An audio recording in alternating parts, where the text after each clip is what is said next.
Good cut. Aluma cashes it. Hodges wins it for the Buccaneers. Warwick, what a dunk!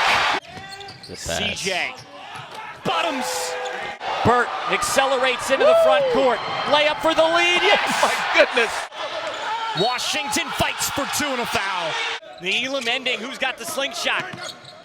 Purifoy, wide open three. Don't gamble. Knocked down. It's the $1 million The Basketball Tournament on ESPN. Game 2 of the first round from the West Virginia Regional in Charleston. Woco Showtime, the Wofford alumni, and War Ready of Auburn. A couple of returning teams in this alumni-heavy regional with 6 alumni teams in the $1 million, the winner take all basketball tournament. 4-time TBT champion Eric McCollum. I'm Eric Duick, and Eric, as you know, alumni or not, first game always the toughest. For those at home, if you want to improve those hands, use some tennis balls. Throw them off the wall, catch it. That's a good way to improve the hands for big fellas. It's like the goalie in Miracle. Jim Craig throwing the tennis balls at the wall.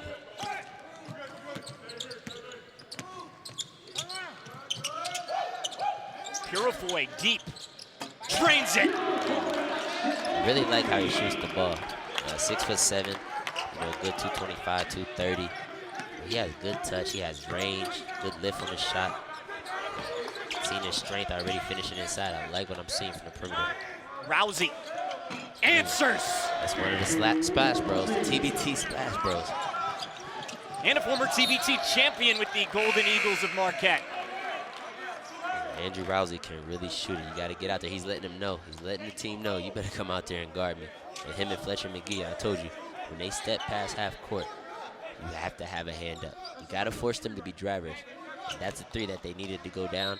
And maybe it will help them settle down and kind of start the barrage of three-point shots. He shot 48% from 3 in the G League as a rookie. 48%. That's absurd. Great catch. Ooh. Aluma. Kick it. That's McGee. Good. That's good. There it is. No way he's going to keep missing those type of shots. And that's what he needed. Go inside to the big fellas, let the defense collapse, and get him an easy spot up 3. Now his confidence is higher. He's in the rhythm. He feels in the game. And now you're going to see him continue to find his flow and continue to shoot more threes as Tim Quarterman responds with a 3 in the corner. Tim Quarterman played 16 games with your brother C.J. McCollum with the Portland Trail Blazers. Braxton Runner runs home.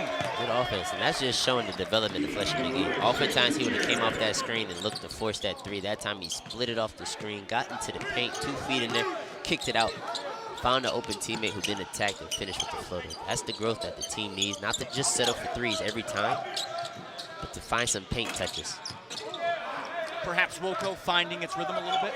Yeah, you can tell they're starting to settle in, they're starting to feel comfortable, and the pace is going right how they need it. They need that medium pace where they're finding transition opportunities if necessary, but they're content and comfortable to work in the half court. You know, speaking to the GM and their coaches earlier today, they don't want to get into that running game with War Ready, a team full of athletes who has the advantage in speed and quickness. They want to run those sets, break down their defense, move the ball side to side, and isolate their shooters for those open opportunities. Foul on Purifoy.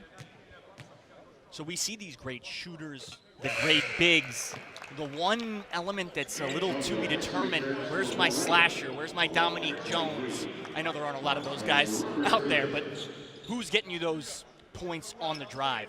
Yeah, I think for Woco Showtime, they don't have a finisher who can slash, but they do have a creator who can slash. And you're talking about Storm Morphy, number 5 in the white. He's a guy that's going to get in the paint, who's going to create things, make things happen. He's not necessarily big enough or athletic enough to finish at the rim, but he's smart, he's crafty, and he'll get a good shot for his teammates. And anytime a point guard gets 2 feet in the paint, that's when the offense is most dangerous.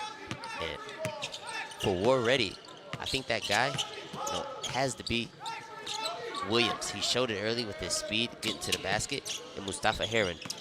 Isaiah Williams is number 0 in the blue, and Mustafa Heron is number 1 in the blue. Those 2 guys can live in the paint and dominate the game as far as inside scoring. Right on cue, Heron converts. That's a guy who can do it. He's so explosive, he's so athletic, he's big, he's strong.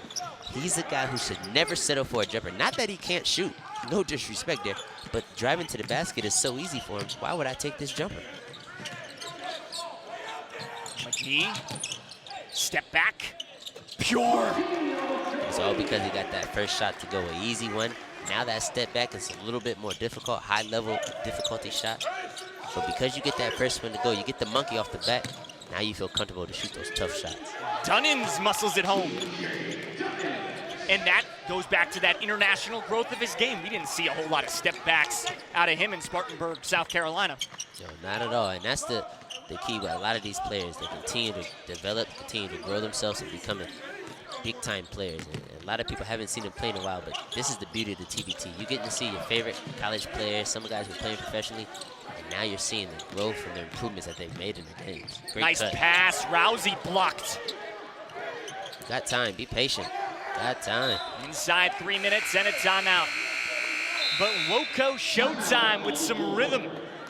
The guys from Wofford in Spartanburg. Andrew Rousey, he's got a TBT title, 6 wins from a second one, and $1 million in the basketball tournament on ESPN.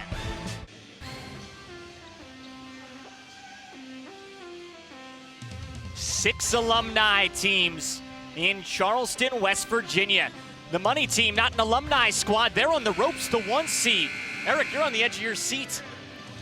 It's an excellent game. I didn't expect the money team to be struggling so early on, but that first game is always difficult when you have so much talent and you're trying to adjust the pieces.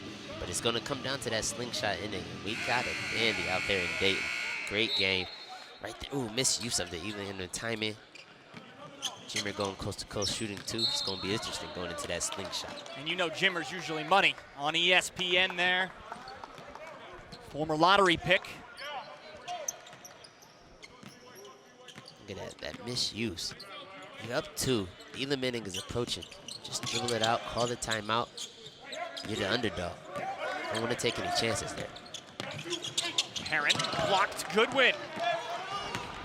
This is when three-pointers is the most dangerous in transition. Rousey.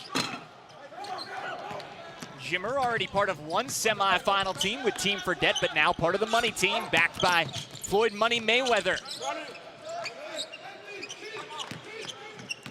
Woco showtime in the white. Kenneth Braxton, a St. Francis guy, but the staff knows his agent. He's a welcome addition. Hester on the run, rocks the rim. Big fella getting up. I like Hester. He rebounds. You know, he showed his ability to get to the basket, to drive. He's strong. He's a tank on the inside. I like how they're using him. He's giving up some inches, but he has the strength to battle with those 5s inside that are taller.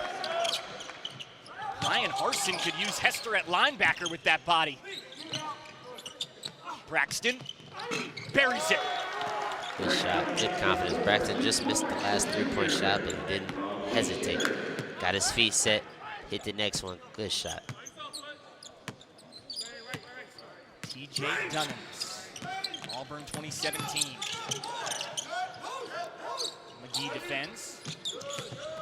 Williams, step back.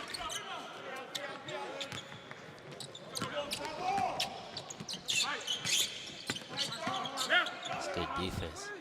Gotta pressure these guards because they're really good shooters. Can't give them a good pass. Good catch, too. Didn't get it to go, then committed the foul of boot.